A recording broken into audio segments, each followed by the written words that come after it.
श्रीराम समर्थ. सुप्रभातम.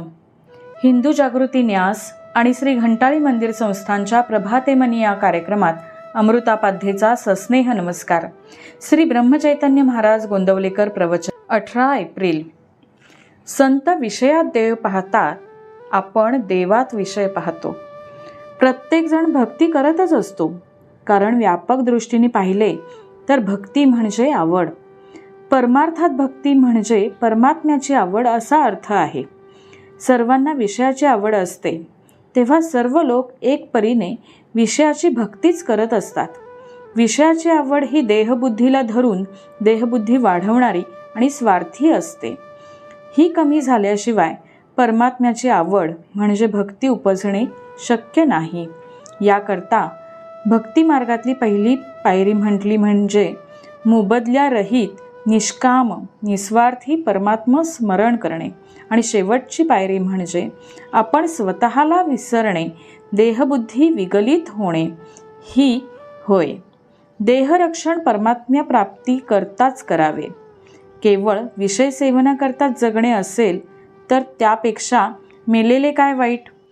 जयंत्या इत्यादी उत्सव आपण करतो ते भगवंताच्या ठिकाणी प्रेम उत्पन्न व्हावे म्हणून.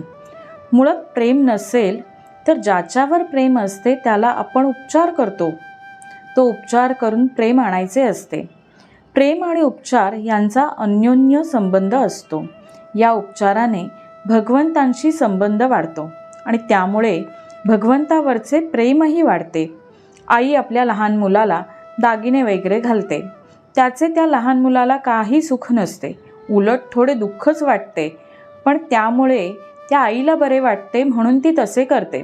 भगवंताला आपण दागिने वगैरे घातले तर ते स्वतः करताच होय. वास्तविक भगवंताला काय कमी आहे. संत विषयात देव पाहतात, पण आम्ही मात्र देवात सुद्धा विषय पाहतो. रामाची मूर्ती काय उत्तम घडवली आहे, देऊळ किती सुंदर बांधलंय वगैरे आम्ही म्हणतो. आमची वृत्ती विषयाकार बनली म्हणून आम्हाला जिकडे तिकडे विषयच दिसतो. संतांची वृत्ती राममय असते, त्यांना सर्वत्र रामच दिसतो. 13 कोटी जप केला म्हणजे रामदर्शन होते असे म्हणतात. याचा अर्थ 13 कोटी जप व्हायला रोज 10-12 तास या प्रमाणात जवळजवळ 12 वर्ष लागतात. इतका सतत ध्यास लागला म्हणजे ते रूपच तो होतो.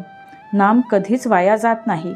केव्हा केव्हा एखाद्याला दर्शन होत नाही तेव्हा त्याचे नाम दुसरीकडे खर्च झाले असे समजावे. मग ते विषय प्राप्ती करता असेल किंवा त्याचे पूर्वपाप घटत असेल. विषयाकरता नाम खर्च करू नये, नामाकरता नाम घ्यावे. बोधवचन. नाम आपले सर्वस्व वाटले पाहिजे. मंडळी, श्री रामरायाचे आणि घंटाळी देवीचे शुभाशीर्वाद तुमच्या सर्व कुटुंबावर अक्षुण्य राहोत ही प्रार्थना.